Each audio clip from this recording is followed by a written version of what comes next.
Hermanos, ¿cómo están? Es una bendición poder estar una vez más adorando al Señor, alabando al Señor todos juntos. Vamos a la palabra, primera carta a los Corintios, en lo que hemos estado viendo las últimas semanas.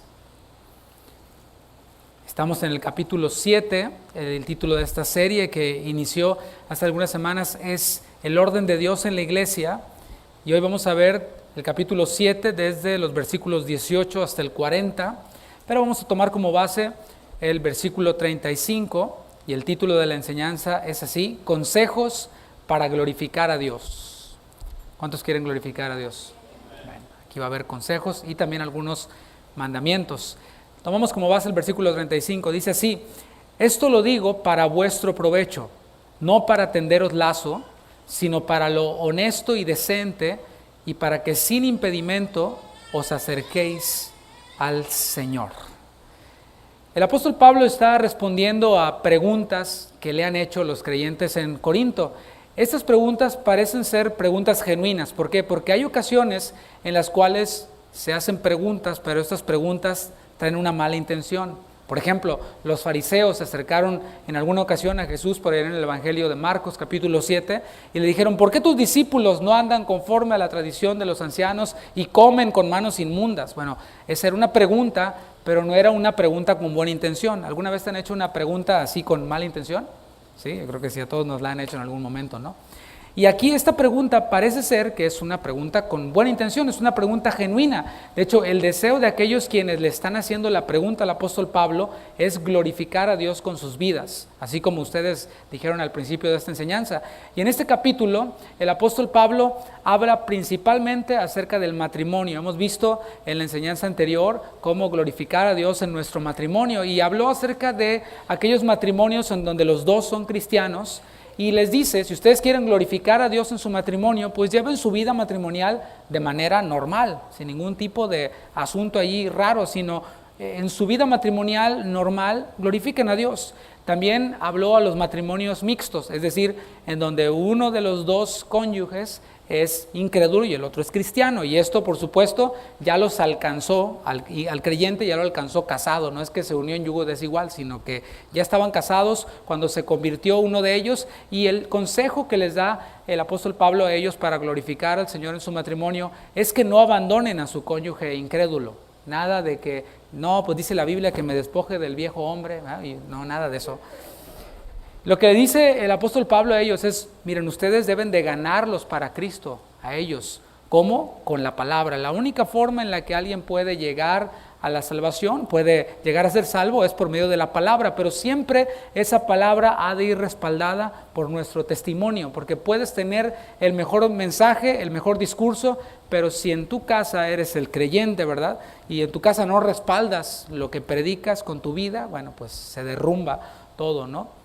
Y también les dice, porque hay una posibilidad de que los matrimonios mixtos, o en los matrimonios mixtos, el incrédulo abandone al creyente. Bueno, si son abandonados, el apóstol Pablo les dice: quédense sin casar.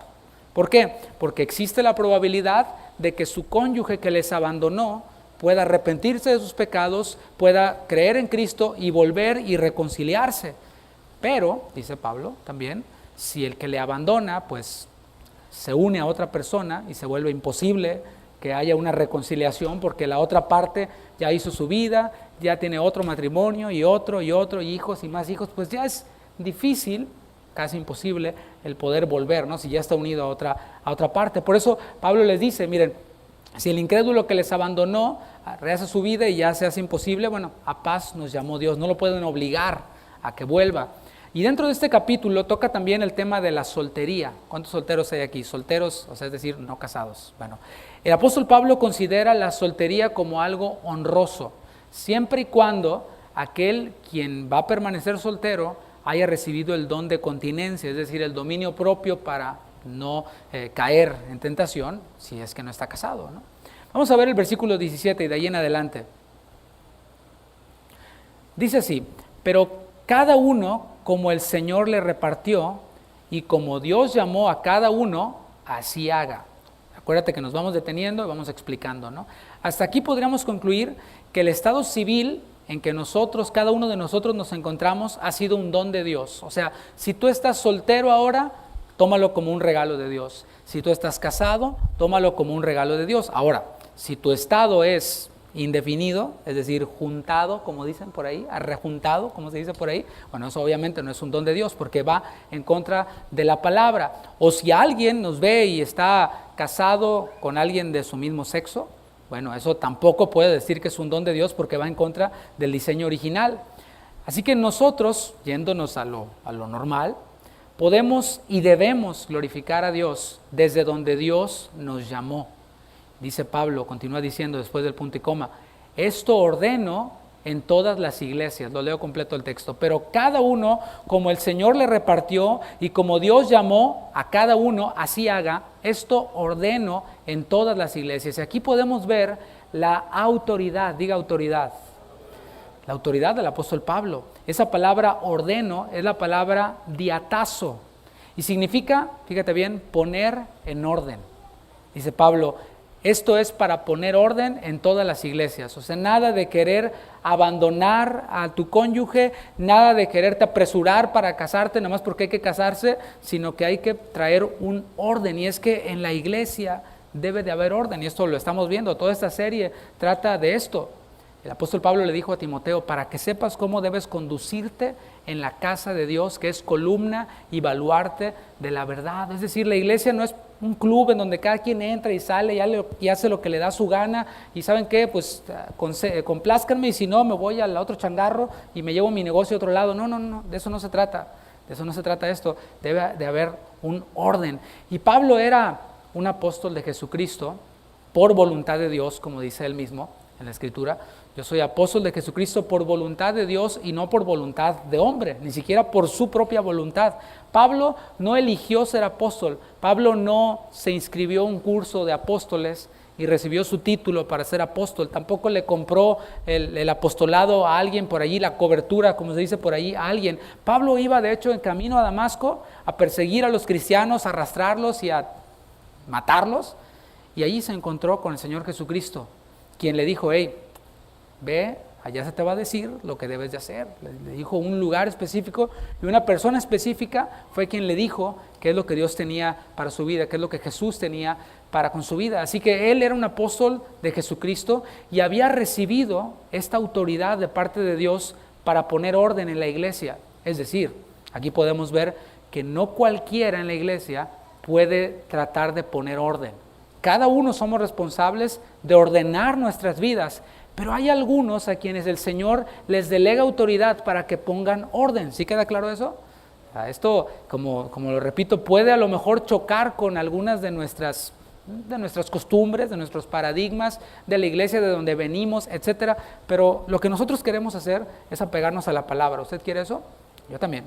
Así que Pablo es quien tenía la autoridad para poner orden en la iglesia, y hay algo interesante aquí, y es que dice, esto ordeno en todas las iglesias. Es decir, la región de Acaya, donde estaba Corinto, había allí varias iglesias, no era una sola, y Pablo tenía autoridad para poner orden en estas iglesias. Aquí, por ejemplo, nosotros tenemos también a alguien quien pone orden en esta iglesia y en otras iglesias, y es nuestro pastor general, los supervisores regionales. Hay quienes tienen esta autoridad para poner orden, y si algo se sale de orden, pues enviarnos algún comunicado, alguna carta para que nos digan, ¿saben qué? Hasta aquí va el asunto. Y aquellos quienes voluntariamente nos hemos adherido a esta iglesia y nos hemos sujetado a la autoridad, pues decimos, ok, lo recibimos. Así que Pablo tenía esa autoridad que había recibido de parte de Dios, y él tenía claro que la autoridad, esta palabra que usted dijo ahorita, era una autoridad que tenía un propósito.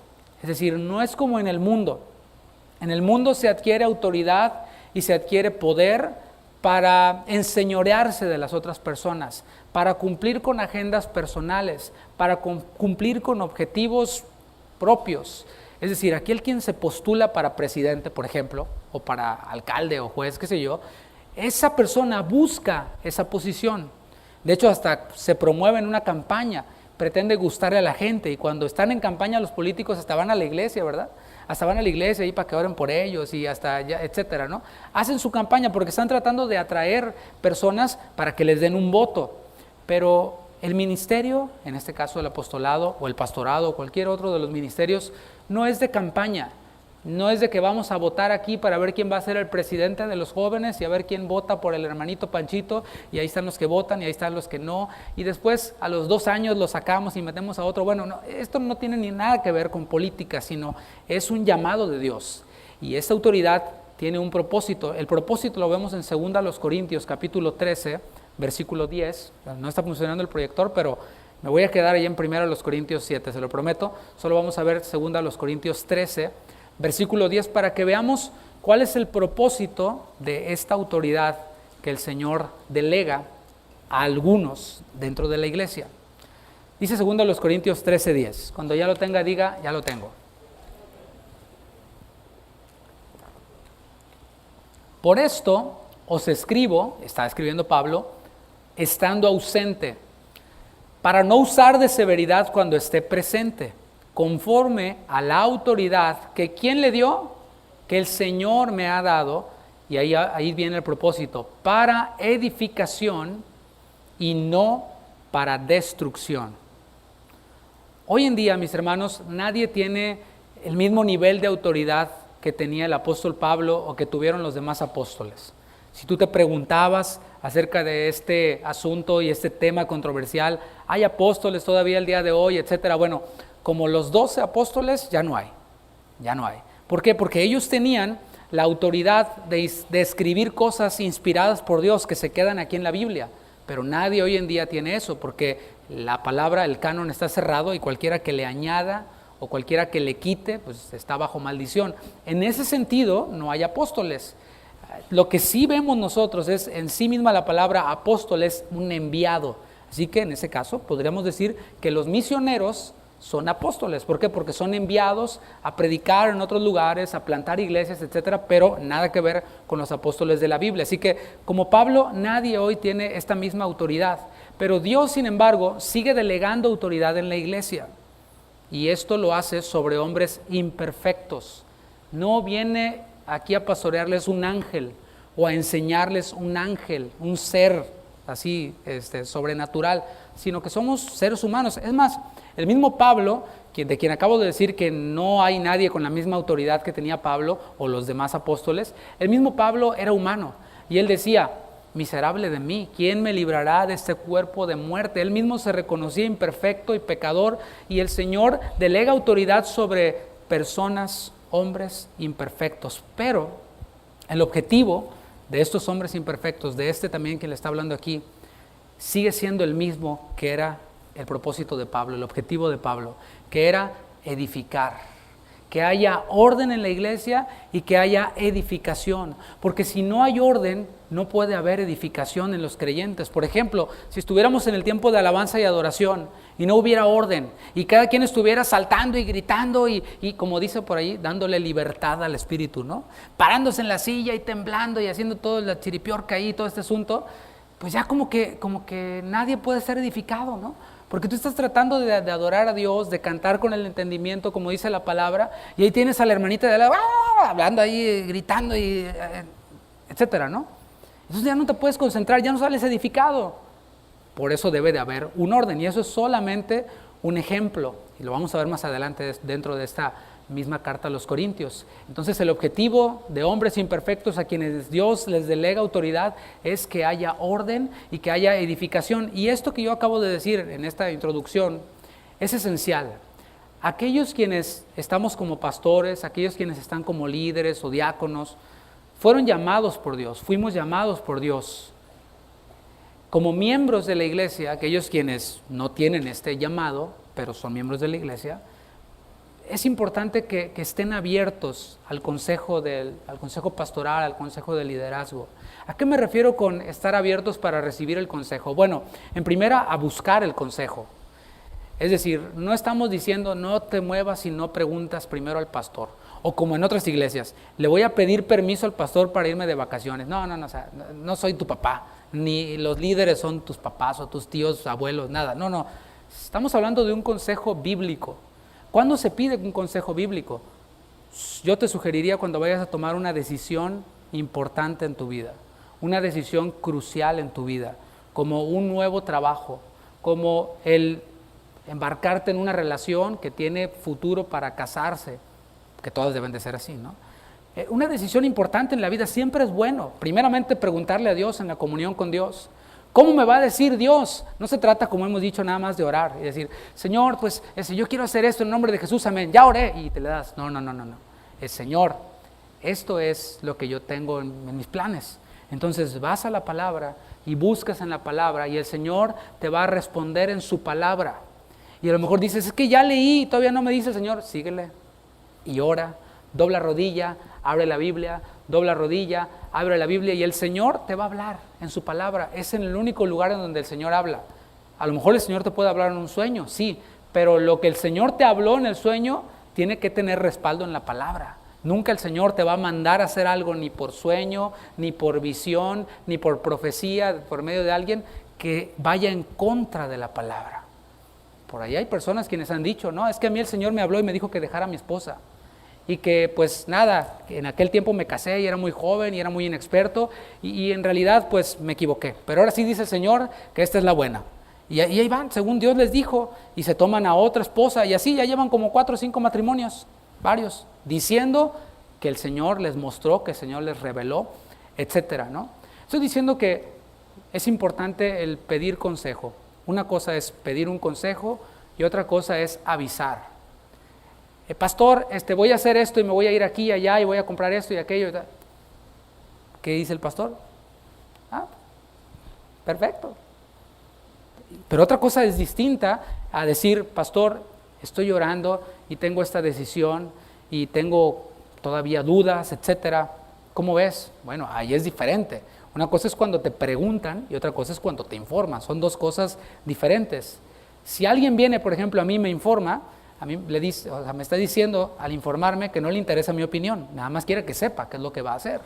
Pero hemos de estar abiertos al consejo, debemos de estar dispuestos también a recibir la exhortación, porque si pides un consejo, no necesariamente te vamos a decir que hagas lo que tú ya tenías pensado hacer, ¿se entiende? Con la palabra te vamos a mostrar si la decisión que tú estás planeando tomar está bien o está mal, o pone en riesgo precisamente la edificación y el orden. Por ejemplo, tú dices, ¿sabes qué? Voy a tomar un trabajo y me voy a ir a otro estado, a otro país. Y como te conocemos, como eres miembro de la iglesia y sabemos que hay problemas gruesos en tu matrimonio, te vamos a decir, lejos no vas a solucionar esos problemas, hermano. Dice la palabra en Efesios que el esposo debe de santificar a la esposa y de amarla como Cristo amó a la iglesia y se entregó a sí mismo por ella. Pero si ella está en Texas y tú estás en Canadá, pues ¿cómo? O sea, está como difícil, ¿no? Entonces, ¿el consejo tiene sentido, tiene base bíblica? Sí. ¿Es lo que quería oír el que pidió el consejo? A lo mejor no, porque allá le iban a pagar muy bien, pero brother, lo que necesitas ahorita no es un mejor coche, una mejor casa, una cuenta de banco más grande. Lo que necesitas es ser el sacerdote de tu hogar y poner orden ahí y santificar a tu esposa. Eso es solamente un ejemplo. Cualquier consejo, cualquier exhortación debe de ser filtrada de esta forma. Ahí te va. El consejo que me están dando es para mi edificación, o sea, me edifica este consejo, y no estoy hablando en lo terrenal, sino estoy hablando en lo espiritual. Si tú vienes y me preguntas, oye, ¿qué tipo de material uso para esta construcción? Que te voy a decir, pues, ni idea, hijo. Pero si tú me dices, mira, tengo este asunto, esta cuestión, necesito guianza en la palabra, pues ahí está, para eso estamos aquí. Y la pregunta es, ¿eso que me está diciendo contribuye con mi edificación espiritual? Y si la respuesta es sí, pues adelante. La otra pregunta es, ¿esto que se me está aconsejando, que se me está exhortando, es también para edificación de los demás, del cuerpo? Si la respuesta es sí, pues hay que sujetarnos, hay que obedecer. Y se lo digo porque yo también lo hago. Ahora, ahí te va una advertencia. Si tú estás en alguna iglesia, no me voy a referir a nadie aquí, sino a los que nos están viendo. Si tú estás en alguna iglesia y crees que lo que te enseñan, que lo que te aconsejan y que lo que te exhortan no es para tu edificación, sino que es para destruirte, bueno, debes de tener respaldo bíblico para eso. Porque también hay casos pastores quienes enseñorean de las ovejas y les dicen que hagan cosas que van en contra de la palabra. Yo he sabido de pastores incluso que les dicen a personas, a miembros de su iglesia, con quién se deben de casar. ¿Has habido casos así? No vayas a decir que eres un caso de esos, ¿no? Porque bueno, si ya hiciste el pacto con Dios, pues ya ni modo, ¿eh? No hay excusa. No, es que el Señor me reveló que te vas a casar con la hermana Panchita y tú, oh, ok, ¿no? ¿Se da? Bueno, eso va completamente en contra de la palabra. O sea, pero si tú piensas que te están aconsejando y te están exhortando para destruirte, si están usando la autoridad para destruirte, bueno, huye de ahí. Si están usando esta autoridad para mandarte al infierno, huye de ahí.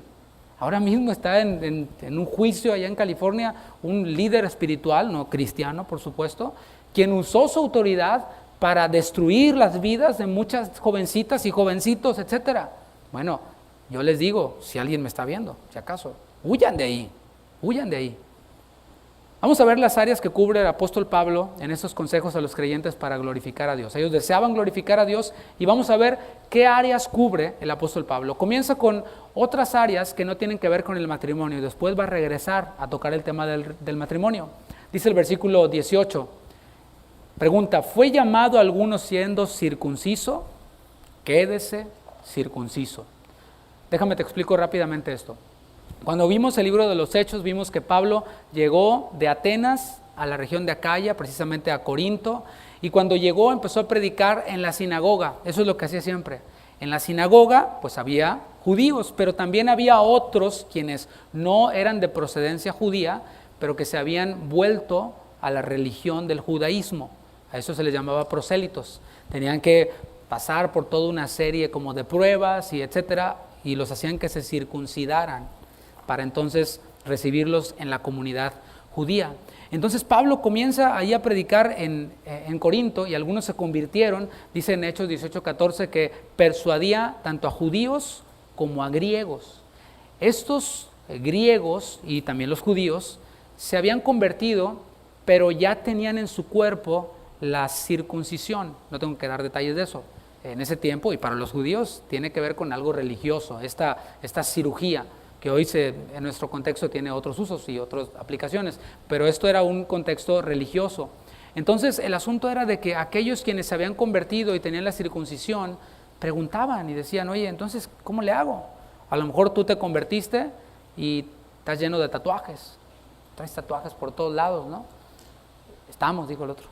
Bueno, pues ya, o sea, así como nos llamó el Señor, pues así estamos, ya, o sea, si quieres hacerte la cirugía láser para quitártelo, pues quieres gastarte unos cuantos miles y te va a quedar medio feo, pues está bien, puedes hacerlo, pero eso no te va a hacer más santo. El quitártelos no te va a hacer más santo. Y aquí Él está diciendo, fueron llamados siendo circuncisos, quédense así como están. No traten de ocultarlo, de disimularlo o de revertirlo, porque por ahí hay historias también de reversiones de este asunto. Bueno, no pienses en eso.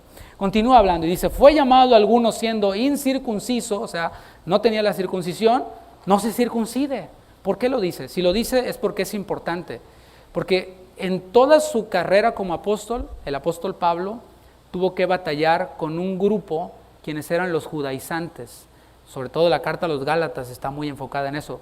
Y los judaizantes predicaban así como que, bueno, sí, Cristo está bien, debes de creer en Cristo para salvación y todo, muy bien, pero tienes que circuncidarte. O sea, tienes que hacerte tipo prosélito, la circuncisión, hacerte primero judío, y ya siendo judío entonces ya eres salvo. Es lo que enseñaban ellos, era una salvación por obras. Cristo no era suficiente, sino era necesario que se convirtieran a la religión judía. Y Pablo les está diciendo aquí, no, nada. Si tú te convertiste y no tenías la circuncisión, no necesitas hacerte la circuncisión. Versículo 19, y aquí lo explica. La circuncisión nada es, y la incircuncisión nada es. No, que los tatuajes nada son. O sea, no te voy a decir a poner una ahorita, que diga aquí casa de oración, no. Y la incircuncisión nada es, sino el guardar los mandamientos de Dios. Estar circuncidado, dice Pablo, no te hace más acepto ante Dios. No estarlo tampoco te hace más acepto ante Dios. ¿Qué es lo que nos hizo aceptos ante Dios? La obediencia a la fe. Habiendo oído, nosotros creímos al Evangelio, confiamos en Cristo, y eso fue lo que nos hizo aceptos en el amado. El objetivo de los que enviaron sus preguntas al apóstol Pablo, repito, era glorificar a Dios, amar más a Dios. Queremos tener una comunión con el Señor más profunda. ¿Qué hacemos? Bueno, pues no te circuncidas, no te tienes que revertir la circuncisión. El Señor dijo muy claro, si me amáis, guardad mis mandamientos. No tiene que ver con cosas externas, sino con una obediencia de corazón que se manifiesta con los hechos. Versículo 20, cada uno en el estado en que fue llamado, en él se quede. De lo racial y de lo religioso pasa ahora al ámbito social. Dice el versículo 21, es bien interesante esto, y dice, ¿fuiste llamado siendo esclavo? Bueno, aquí antes de pasar adelante tengo que explicar un poquito cómo era el asunto de la esclavitud allí. La esclavitud era uno de los grupos, o los esclavos era uno de los grupos más numerosos en aquella estructura social, era una estructura social romana. Corinto, por cierto, estaba bajo el Imperio Romano. Algunos esclavos llegaron a ser esclavos porque fueron parte de un pueblo que perdió una guerra con los romanos. Entonces los tomaron como vivos todavía, pero eran puestos como esclavos. Otros llegaron a ser esclavos en aquel contexto porque tenían deudas que no podían pagar y para poder saldar la deuda se esclavizaban.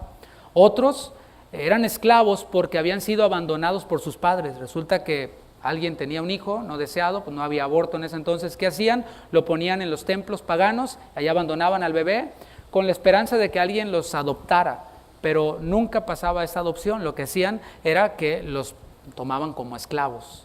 Había otros quienes eran esclavos simplemente porque eran hijos de esclavos, habían heredado la esclavitud. Y muchos de esos esclavos se convirtieron, oyeron el evangelio, creyeron y eran miembros de la iglesia ahí en Corinto y en otras iglesias también. Bueno, Pablo les dice a ellos, ¿fuiste llamado siendo esclavo? No te dé cuidado. ¿Qué tal? Ser esclavo no te hace creyente de segunda categoría. ¿Cómo podríamos aplicar esto a nuestro contexto actual? Estamos en un país, a lo mejor tú tenías la duda, ¿no? En donde hay varios millones quienes no tienen sus documentos, por ejemplo, ¿no? Bueno, ¿sabes algo? Si no tienes sus documentos, si fuiste llamado así y te convertiste así, no te tienes que regresar. O sea, a lo mejor el Señor te dice, regrésate, pero no te vas a hacer más espiritual si te regresas. Ahora, ¿qué le digo yo a alguien quien está allá y se quiere venir para acá? ¿Qué le digo? Yo no le recomiendo que se pase como se pasan muchos, como varios, ¿verdad? O sea, no les recomiendo eso. Yo sé que es un tema sensible, pero por favor no nos vayan a poner aquí en las tarjetitas ni en los WhatsApps. Oren por mi compadre, por mi primo que lo va a pasar el coyote y que oren que el Señor le tape los ojos a la migración. Ese tipo de oraciones no las vamos a hacer aquí, ¿no?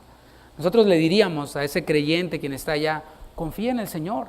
Alza tus ojos a los montes, no alza tus ojos para el norte, de donde vendrá tu socorro. Tu socorro viene de Jehová, no viene de acá, de Trump, ni de los gringos. O sea, nosotros ya estamos acá, el Señor nos alcanzó acá. Entonces les dice, volvemos al contexto de Pablo, ¿eh? Mejor para no entrar en temas controversiales. No te dé cuidado, dice, pero también si puedes hacerte libre, procúralo más. Es decir, si tú entraste como todo mundo entró y tienes la posibilidad de arreglar tus papeles, aunque tengas que salir por un tiempo, pues hay que salir y hay que procurar hacerte libre. Yo sé que esto vuelve a ser sensible, ¿no? Pero vamos otra vez con Pablo. Él tampoco descarta la posibilidad de que hagan algo para conseguir su libertad. Por ejemplo, había casos en los cuales el dueño moría y lo que el esclavo tenía que hacer era simplemente pasar por un trámite burocrático como se hace hoy en día, ¿no? Y muchos no lo hacían. Bueno, Pablo les dice, o sea, no te hace un creyente de segunda si tú eres esclavo, pero si puedes liberarte, eliminar la esclavitud y hacerte liberto, pues hazlo. Había otros quienes eran esclavos, como dije, porque debían dinero. Entonces Pablo les dice, bueno, fuiste llamado siendo esclavo, no te dé cuidado, pero pues, mejor trabájale si puedes, paga la deuda para que puedas ser liberto. ¿Te fijas? Y a continuación le va a dar el sentido espiritual a lo que tiene que ver con esclavitud y con libertad. Versículo 22. Porque el que en el Señor fue llamado siendo esclavo, liberto es del Señor. ¿Qué te parece? En Juan 8:36 el Señor dijo, si el Hijo os liberare, seréis verdaderamente libres. ¿Usted cree que un creyente que está en una prisión pueda ser libre? Claro, puede ser libre en su interior, puede ser libre de la esclavitud del pecado, puede tener cadenas, pero por dentro él es libre de la esclavitud del pecado. Mi familia y yo en muchas ocasiones, semanalmente, íbamos a los penales del área, de la región donde nosotros vivíamos. Y podíamos ver en muchas ocasiones a muchos presos quienes se reunían y alabábamos al Señor y adorábamos al Señor, igualito como estábamos aquí ahorita. O sea, igualito que usted, ellos alababan a Dios con una libertad, cantaban, alzaban su voz, se quebrantaban, lloraban, y ellos decían, estamos aquí encerrados, pero somos libres. Bueno, sea en la cárcel, o sea en un hospital, o encerrado, o en cuarentena, los hijos de Dios somos libres de la esclavitud del pecado, somos libres del dominio de Satanás. Asimismo, dice Pablo, el que fue llamado siendo libre, esclavo, es de Cristo. Y esta es la otra cara de la moneda, ¿sí? El que no era esclavo no debía de olvidar su condición de esclavo de Cristo, porque podría ser que alguien dijera, yo soy liberto, yo esclavo, no, para nada, yo soy liberto.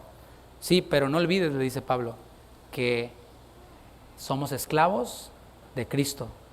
Todo creyente, si hay aquí un genuino creyente y te sentías muy liberto, no, es que yo tengo papeles, es que yo tengo eso, no, que no se te suba demasiado, no, es que yo tengo un título en quién sabe qué, no, tranquilo, qué bueno, felicidades, pero dice la palabra que todos quienes hemos creído somos siervos de la justicia. Hemos sido liberados de la esclavitud del pecado y hemos venido a ser siervos de la justicia, eso dice Romanos 6:18, versículo 23. Por precio fuisteis comprados, no os hagáis esclavos de los hombres. Y aquí aprovecha para reforzar algo. Pablo, a través de toda la carta, de vez en cuando regresa a reforzar algo de lo que ya habló. Por precio fuisteis comprados, no os hagáis esclavos de los hombres. ¿Te acuerdas de qué estaba hablando? Cuando estaba tratando el tema de la división, algunos decían, yo le pertenezco a Pablo, Pablo es mi Señor. Yo le pertenezco a Apolos, y Apolos, ¿yo? ¿A mí? Yo le pertenezco a ¿quién era el otro? A Cefas, ¿no? Y así. Entonces, ellos estaban esclavizando, autoesclavizando a los hombres. Ellos estaban tratando de demostrar con eso, como vimos, su superioridad al identificarse con un partido. Ellos decían, yo soy de los que sí entienden las grandes verdades y profundidades que el apóstol Pablo enseña. El otro, Apolos, pues sí, grita mucho, pero no predica tan profundo como Pablo. Bueno, el conocer más o el ser de una clase social alta no hace al cristiano más santo. Piénsalo en el tema partidos que ellos hacían.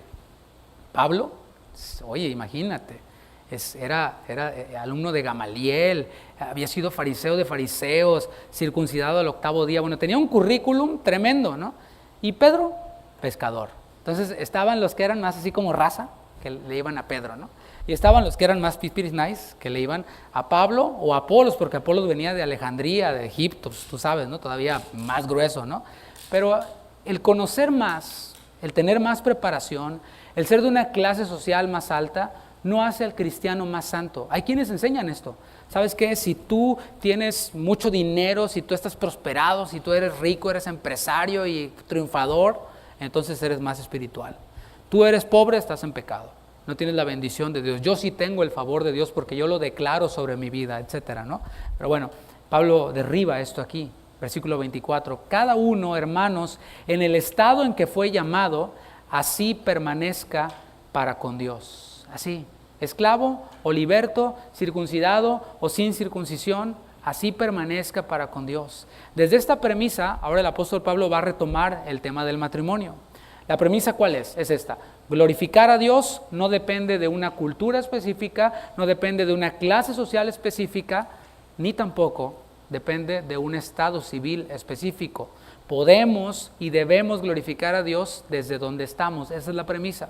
Versículo 25. En cuanto a las vírgenes, no tengo mandamiento del Señor. Y no está hablando de la de Guadalupe, la Fátima, ni no. Las vírgenes se refiere a solteras, ahorita lo vamos a ver.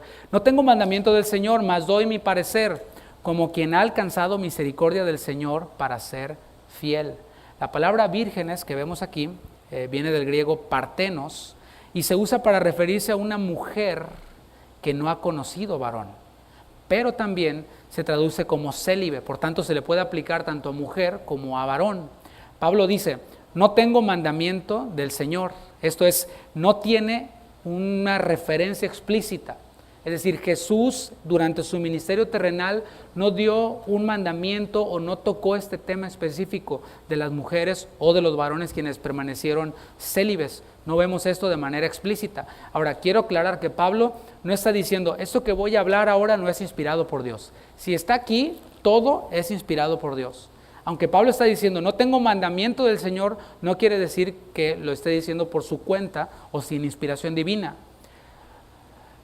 Dice el versículo 26, tengo pues esto por bueno a causa de la necesidad que apremia, que hará bien el hombre, te fijas cómo es vírgenes, pero aquí también hombre, en quedarse como está. Y una vez más está calificando como bueno el que los solteros se queden sin casarse, por una razón, y lo dice ahí, esto por bueno a causa de la necesidad que apremia. ¿Qué es esta necesidad que apremia? Bueno, es necesario que interpretemos esto a la luz del contexto histórico. ¿Por qué? Mira, muchos comentaristas coinciden en que se trata esta necesidad que apremia la persecución de los cristianos. En ese entonces, cuando Pablo estaba escribiendo y ellos estaban recibiendo esta carta, ya Nerón, que fue uno de los más terribles emperadores, era ya emperador. Aunque todavía no estaba persiguiendo a los cristianos, Nerón ya estaba en el poder y Pablo podría haber recibido de parte de Dios esta revelación de que Nerón iba a perseguir a los cristianos. Ahora, él ya estaba viendo persecución en otros lados porque él viajaba y él decía, esto que está pasando en tal lado viene para acá también. Así que, ¿qué va a pasar cuando este jovencito sea perseguido y está solo? Bueno, pues no tiene tanto problema. Cuando le pongan una espada y diga, ¿qué onda? ¿Niegas a Cristo y si no te corto la cabeza? Pues nomás se preocupa por él y dice, bye. Pero ¿qué cuando la espada está sobre la cabeza de tu esposa? Está grueso, ¿no? Niega a Cristo o me echo a tu esposa y le corto la cabeza. Está grueso, ¿no? La decisión es más difícil. A esto es a lo que se está refiriendo. Por esto es bueno que interpretemos la Biblia en su contexto y en este caso es el contexto histórico, el contexto cultural. Así que tiene sentido la insistencia de Pablo. Parece como que Pablo está insistiendo demasiado, pero es porque él está viendo más allá y él no desea verlos a ellos que sufran más de lo que sea necesario. Ahora, algo para que respiren los solteros.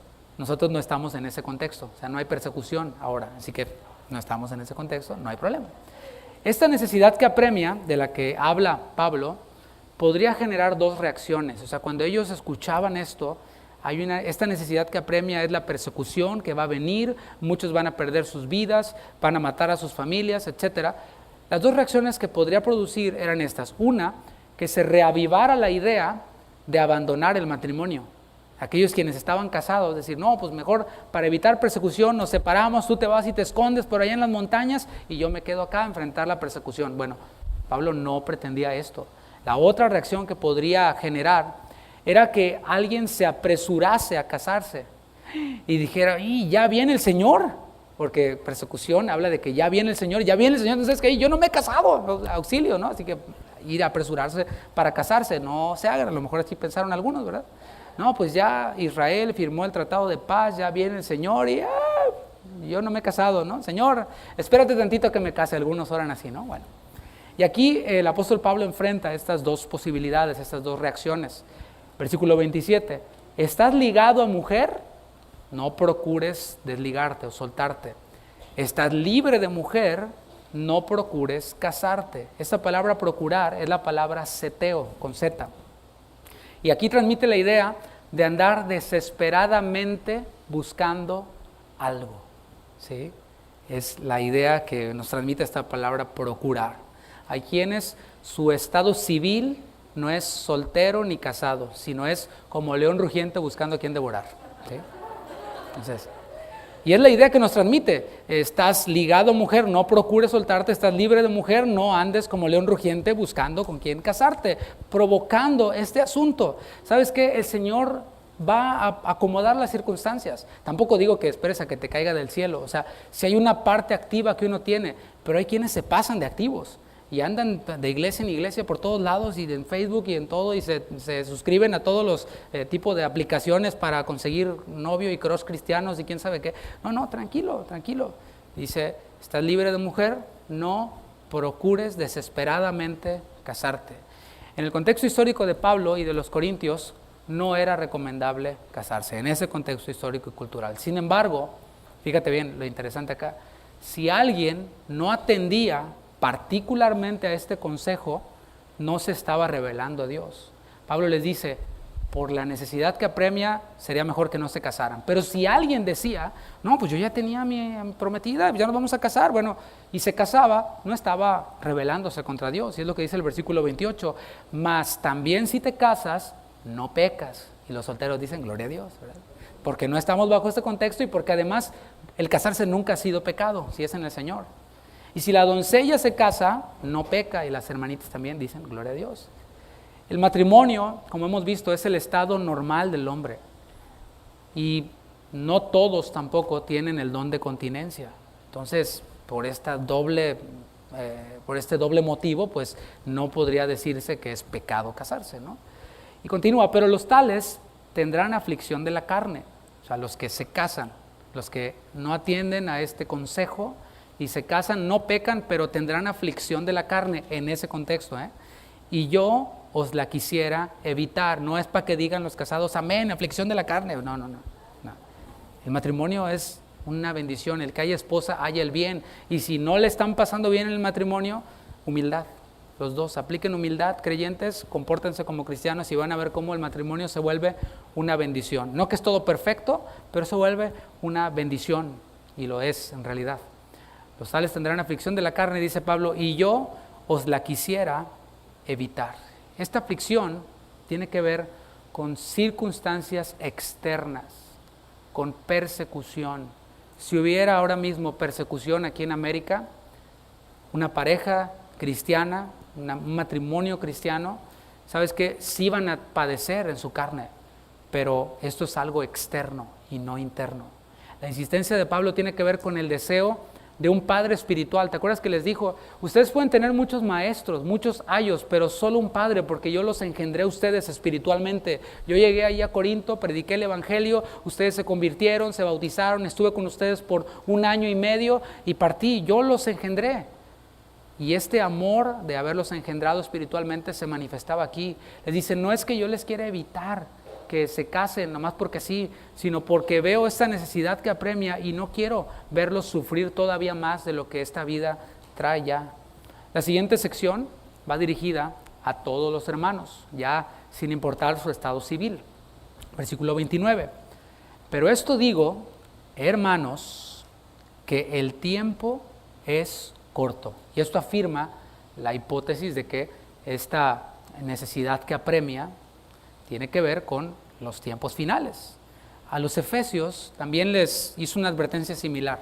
En el capítulo 5, a los Efesios, versículo 16, les dijo, aprovechando bien el tiempo, porque los días son malos. Efesios 5, 16.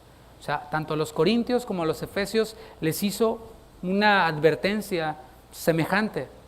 Tras esta declaración, a los efesios, cuando les dijo, aprovechando bien el tiempo, porque los días son malos, les habló acerca de la importancia de estar llenos del Espíritu. Les dijo, los días son malos, por tanto no se embriaguen con vino, no estén distraídos con otra cosa, estén en sus 5 sentidos. No se embriaguéis con vino, en lo cual es disolución. Antes, sed llenos del Espíritu, hablando entre vosotros con salmos, con himnos, con cánticos espirituales, dando gracias a Dios en sus corazones. Les habló acerca de esta necesidad de estar llenos del Espíritu, de vivir como es digno, porque los días son malos. Y aquí también lo está haciendo con los corintios. Leamos con esto en mente, o sea, con lo que les dijo a los efesios, para captar la idea que Pablo les dice. Les dice, el tiempo es corto. Resta pues que los que tienen esposa, ¿cuántos tienen esposa? Sí, uy, le hicieron muy... A ver, bueno, les voy a dar chance de que se recuperen, ¿no? ¿Cuántos tienen esposa? Amén, es casi con gozo, ¿no? Amén, porque para que animemos a los solteros, ¿no? Porque si no, se van a caer. Bueno, resta pues que los que tienen esposa sean como si no la tuviesen, y eso no quiere decir que no le hagas caso, ¿eh? Es, por eso dije el contexto de Efesios 5. Y los que lloran, como si no llorasen, y los que se alegran como si no se alegrasen, y los que compran como si no poseyesen, y los que disfrutan de este mundo como si no lo disfrutasen, porque la apariencia de este mundo se pasa. Por eso leí esta porción así de corrido, porque nos está transmitiendo una idea, ¿La captas? Tiene que ver con cosas terrenales y no eternas. Tiene que ver con eso. Tiene que ver con cosas terrenales. Aquel quien tiene esposa, pues es algo temporal. Dices, ¿cómo? Sí, hasta que la muerte nos separe. Cuando la muerte llegue, ya allá, dijo Jesús, ni se van a casar, ni se van a dar en casamiento. ¿Qué te parece? Eso protege a aquellos a quienes enviudaron y se volvieron a casar. En el cielo no van a tener dos esposas. Pues si tú estabas pensando, ¿cuál va a ser viudo, verdad?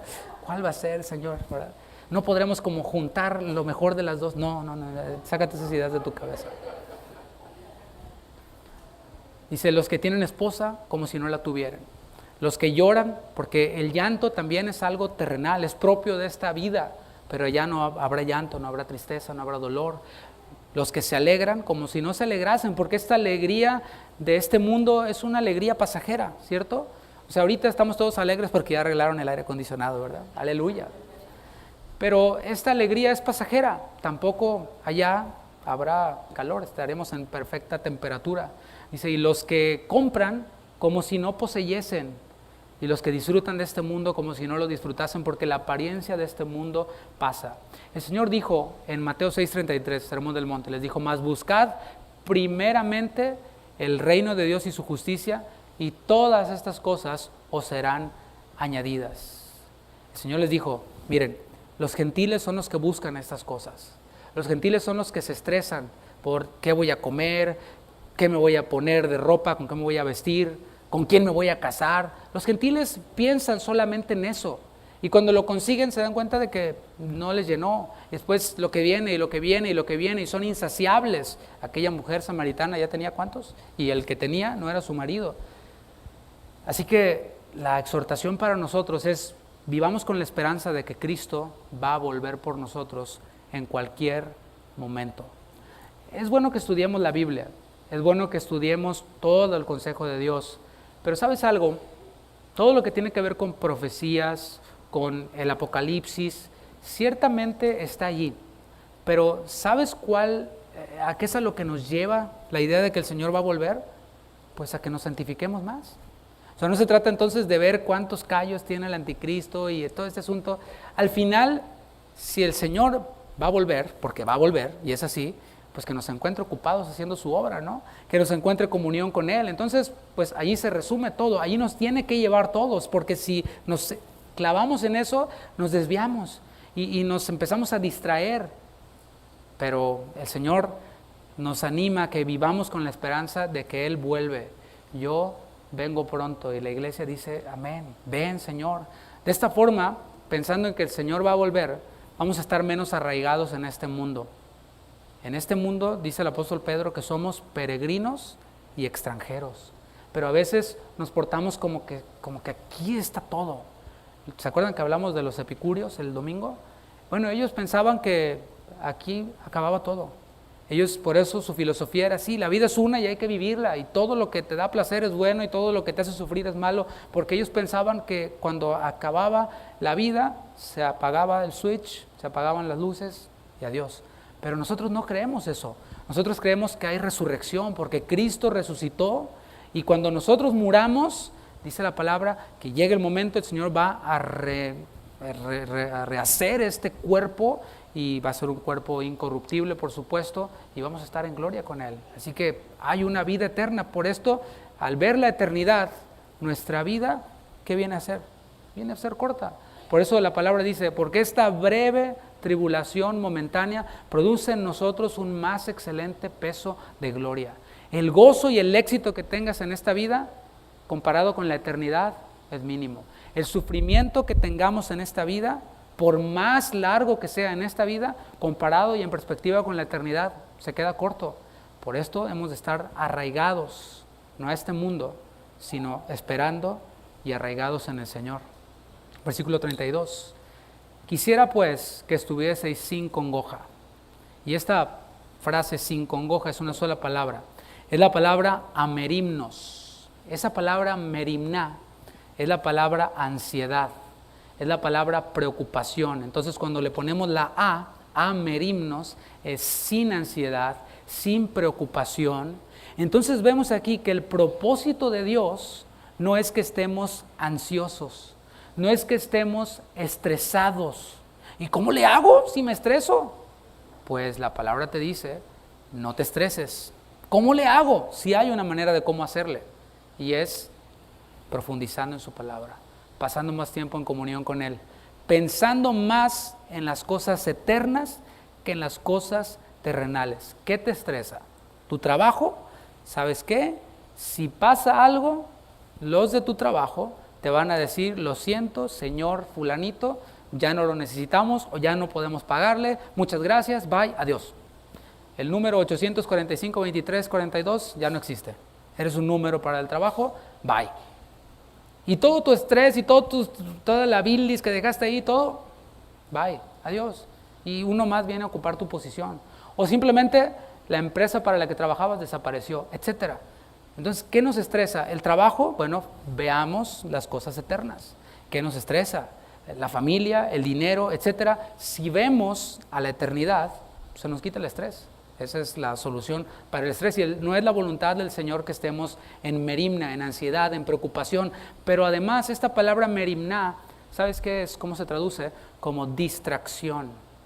Merimna es una distracción. Esta palabra aparece, ¿tengo tiempo? Sí. Cuando estaban María y Marta, esas dos hermanas. El Señor Jesús estaba en su casa, así como está en la tuya si eres hijo de Dios. Ahí en tu casa tienes una de estas y tienes un tiempo para estudiar la palabra o para escuchar predicaciones, para escuchar cosas que te edifiquen espiritualmente. Pero estaban las dos hermanas, Jesús en casa, y Marta andaba ansiosa, andaba distraída. Jesús ahí, y en vez de hacerle caso a Jesús, andaba ella con cosas importantes, sí. Hay cosas que son lícitas, que son nobles, no era nada de malo que Marta anduviera lavando los platos, ¿verdad? Que anduviera preparando la comida, etcétera. No, era bueno, no era nada malo. Pero había otra que había escogido la mejor parte, la cual no le sería quitada. ¿Y estaba dónde? A los pies del maestro, a merimna, sin afanes, sin estrés, sin preocupación. Estaba disfrutando de la presencia de Jesús, porque ella sabía que hay algo después de esta vida, que hay una eternidad con Cristo. Así que estoy con el Señor. Y el Señor no desea que estemos como Marta, afanada y turbada con muchas cosas, sino espera que estemos con la mejor parte. Continúa Pablo en el versículo 32. El soltero tiene cuidado de las cosas del Señor, de cómo agradar al Señor. Aquí Pablo asume que un genuino creyente, como estos quienes le habían mandado estas preguntas, un genuino creyente desea con ansias glorificar a Dios.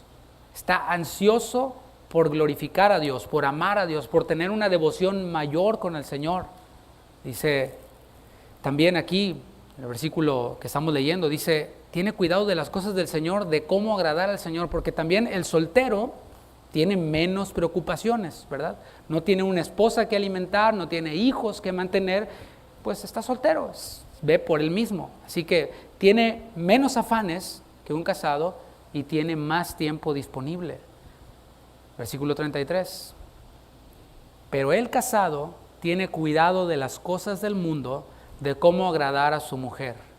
Un genuino creyente también, pero que es casado, tiene el mismo deseo que el soltero, que es glorificar a Dios, que es tener una profunda comunión con Dios, una mayor devoción con el Señor, pero tiene más afanes que el soltero, ¿sí? Y también tiene un tiempo que tiene que compartir con su esposa, porque aunque tenga este deseo quizás de irse de misionero o de meterse a un instituto bíblico o de hacer algo que contribuya con su santificación, algo así dedicado, pues tiene que santificar a su esposa, como dice en Efesios, ¿no?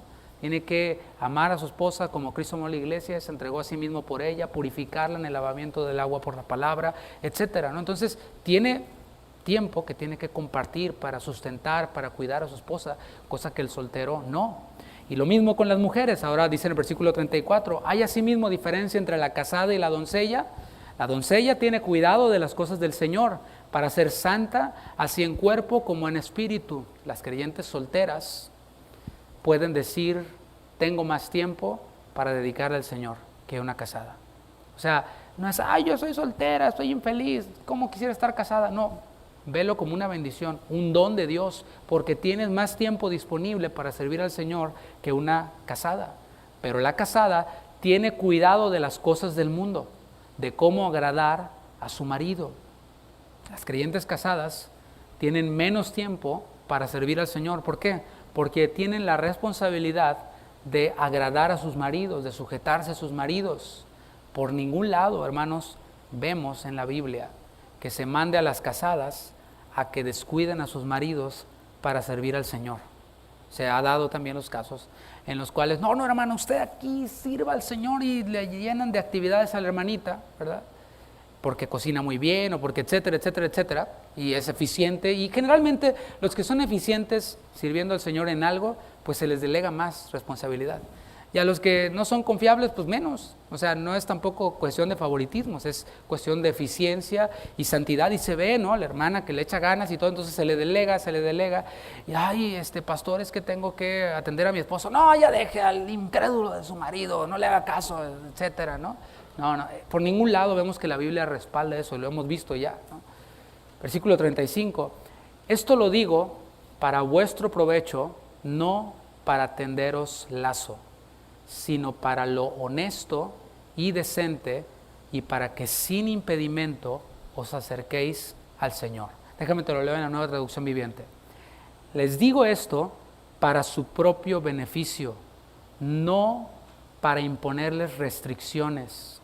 Mi deseo es que hagan todo lo que les ayude a servir mejor al Señor, con la menor cantidad de distracciones posibles. ¿Qué te parece? Está mejor esta traducción, ¿no?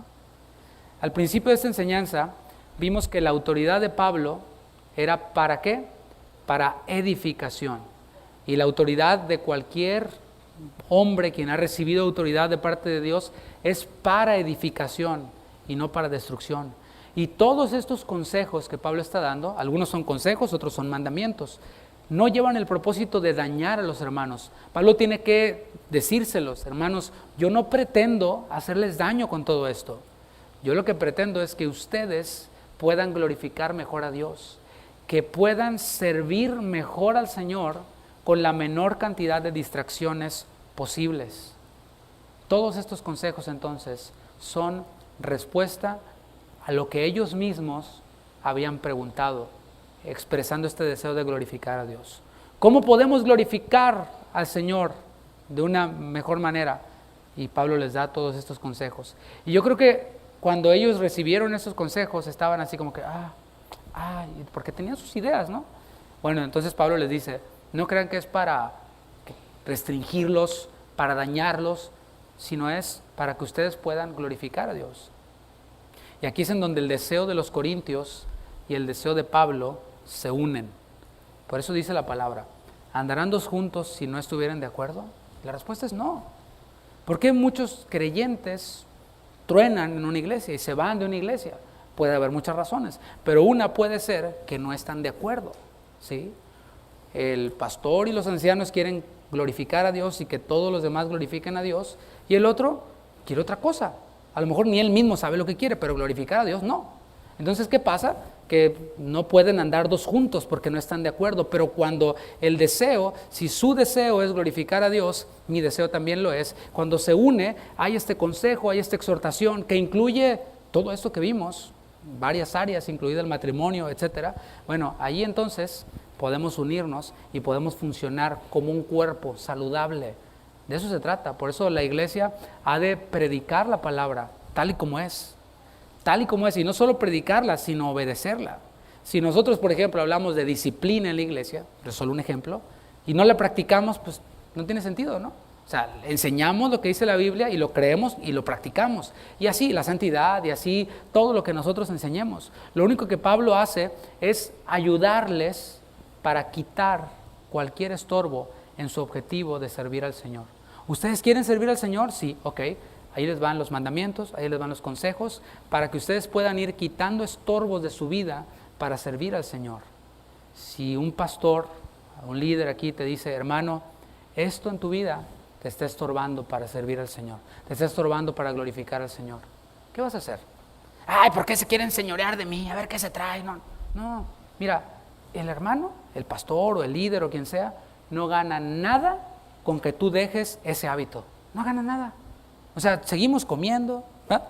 Seguimos durmiendo, seguimos felices, bien. El bien es para ti. Por eso las preguntas del principio, ¿me edifica a mí? Sí. ¿Edifica a los demás? Sí. Entonces hay que sujetarse y hay que echarle ganas. Estar en la iglesia correcta no solo tiene que ver con que estés cerca de tu casa, ¿sí? La iglesia no la veas como H-E-B, mi H-E-B, ¿verdad? No le veas como Walmart, ¿no? Como, es que este es el que me queda cerca. No, o la escuela, o sea, a veces como que lo filtramos por la escuela. Es la escuela que me toca y buscas moverte a un área en donde pues te quede una buena escuela cerca y no está mal. Pero la iglesia no es así. La iglesia correcta no solo tiene que ver con que estés cerca de tu casa, sino que los pastores, los ancianos y los hermanos, quienes son miembros de la iglesia, deseen verte fructificando, deseen verte sirviendo al Señor, siendo perfeccionado para la obra del ministerio. Ese es el objetivo. En Efesios, en donde habla acerca de los 5 ministerios, Él mismo constituyó a unos apóstoles, a otros profetas, a otros evangelistas, pastores y maestros, a fin de perfeccionar a los santos para la obra del ministerio. No dice a fin de que estén ahí sentados oyendo sermones y sermones y sermones y sermones y pongan en sus Facebooks, miren, mi iglesia es la mejor, ¿no? Con el mejor pastor y el mejor predicador. No, es perfeccionarlos para la obra del ministerio. Cada creyente vimos que es un siervo de Cristo. Cada creyente está llamado a salir de la banca para, cuando sale de la banca, servir al Señor, aquí mismo, servir a otros. Nuestra vida es una vida de servicio. Y para esto habrá consejos, habrá mandamientos, habrá amonestaciones que no son imposiciones. O sea, por ejemplo, pongo un ejemplo bien local, aquí bien conocido por nosotros. Cualquier actividad que nosotros hagamos acá no es una imposición. O sea, leo nuevamente la Nueva Traducción Viviente. Les digo esto para su propio beneficio, no para imponerles restricciones. Por ejemplo, servidores. ¿Sí hay servidores acá que están en algún ministerio? Sí, ok. Hay un devocional, que ahora ya no es devocional, es un estudio bíblico. Le vamos a cambiar el nombre en el futuro. Pero ese asunto no es imposición, no es restricción. No quiero que veas Netflix y que estés ahí todo el tiempo nada más escribiendo y oyendo mis predicaciones. No, no es eso. Misma pregunta, ¿me edifica? Sí, adelante. ¿Edifica a los demás? Sí, porque si tienes bien entendido esto que se está enseñando, vas a ser de edificación para otros. Y cuando platiques, ¿de qué crees que van a platicar? ¿De qué crees? Pues mira, el estudio bíblico de esta semana trató de esto, etcétera. Temas espirituales que nos van a enriquecer unos a otros y nos van a hacer perseverar en la doctrina de los apóstoles. No es para restringir, no es para imponer, sino más bien son herramientas para tu crecimiento, para mi crecimiento, para nuestro crecimiento, porque deseamos que esta iglesia sea una iglesia santa. ¿Y qué crees? No se consigue con píldoras de santidad que compras en Walgreens.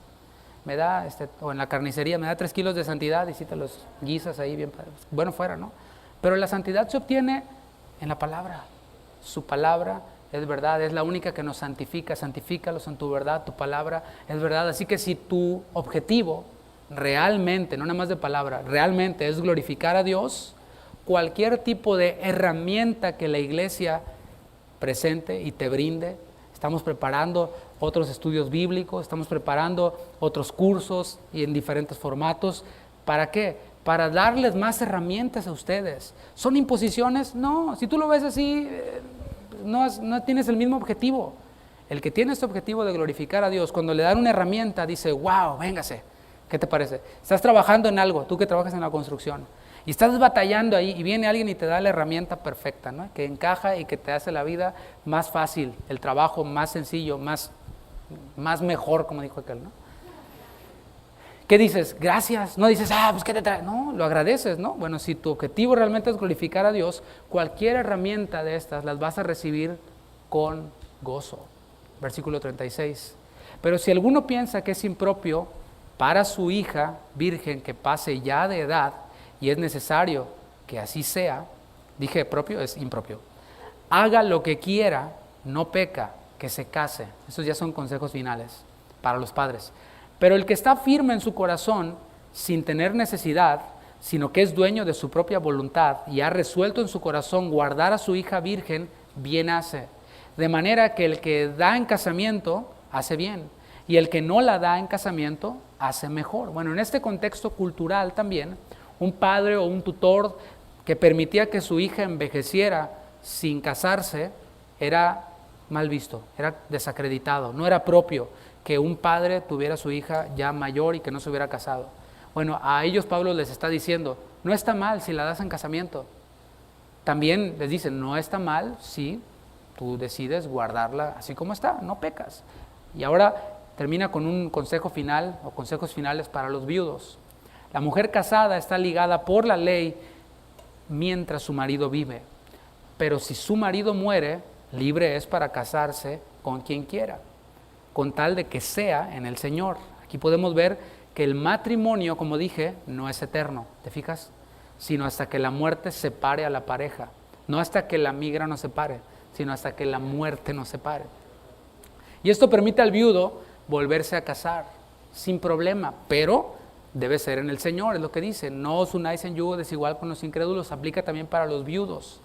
Versículo 40, pero a mi juicio, más dichosa será si se quedare así. Y pienso también que yo tengo al Espíritu de Dios. Y otra vez termina reiterando lo que he dicho desde el principio de este capítulo, que es mejor quedarse sin casar si tiene ese dominio propio. Los viudos, mis hermanos, son de gran ayuda en la iglesia. Son personas verdaderamente útiles para la obra de Dios. Tienen mayor tiempo y son dedicados al Señor. Hay algunas mujeres quienes dicen, mi marido es el Señor. Bueno, eso no es muy bíblico que digamos, pero la idea está bien, de decir, el tiempo que yo le dedicaría a un marido, se lo dedico a servir al Señor, a la obra del Señor. Nosotros, mis hermanos, para concluir, no fuimos salvos por obras, pero sí fuimos salvos para esas buenas obras que el Señor preparó de antemano para que anduviéramos en ellas. Así que, ¿cómo podemos concluir esto? De esta manera. Basta ya de excusas para no tener una profunda comunión con el Señor, para no tener una vida que glorifica a Dios. Excusas como cuáles.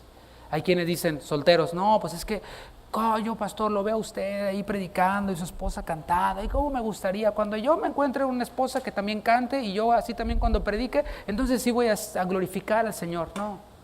No tiene que pasar eso. Esas son excusas. Hay quienes dicen, cuando sea pastor, ¿sabe que eso me pasó a mí? Así personalmente se lo digo. Me pasó a mí, pero por un corto tiempo. Pronto el Señor me dijo, glorifica a Dios en tu trabajo. Cuando te levantes en la mañana a trabajar, haz de cuenta que estás trabajando en el llamado que yo te di. ¿Y sabes qué? Lo empecé a hacer.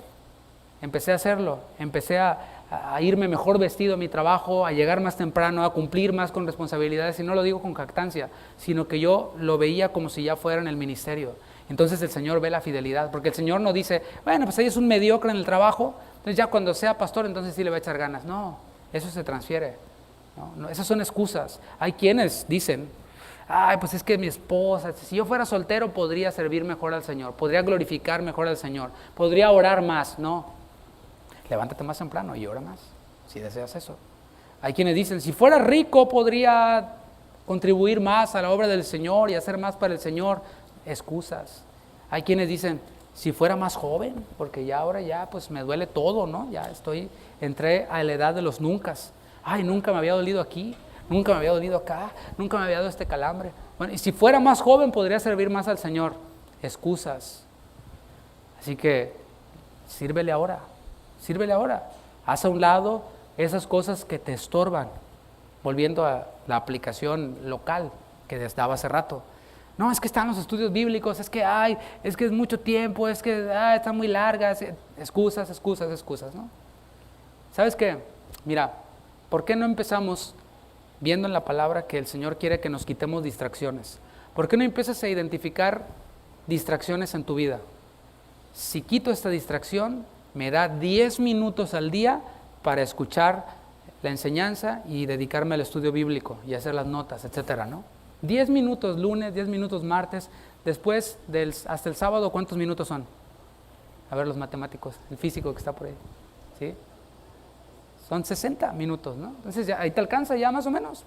Para eso, 10 minutos. Esas 10 minutos de distracciones que eliminamos. Y esas son solamente algunas ideas. Cada uno de nosotros podemos ver qué estorbos podemos hacer a un lado. Vimos que Pablo decía, todo me es lícito. ¿Te es lícito el Facebook? Sí, claro. Nadie ha ido a la cárcel por el Facebook, si lo usa bien. Pero no todo conviene. ¿Qué conviene más? Estar en el Facebook ahí rascándole, y ya el teléfono tiene un hoyo, está hundido ya de tanto rascarlo. ¿Sí?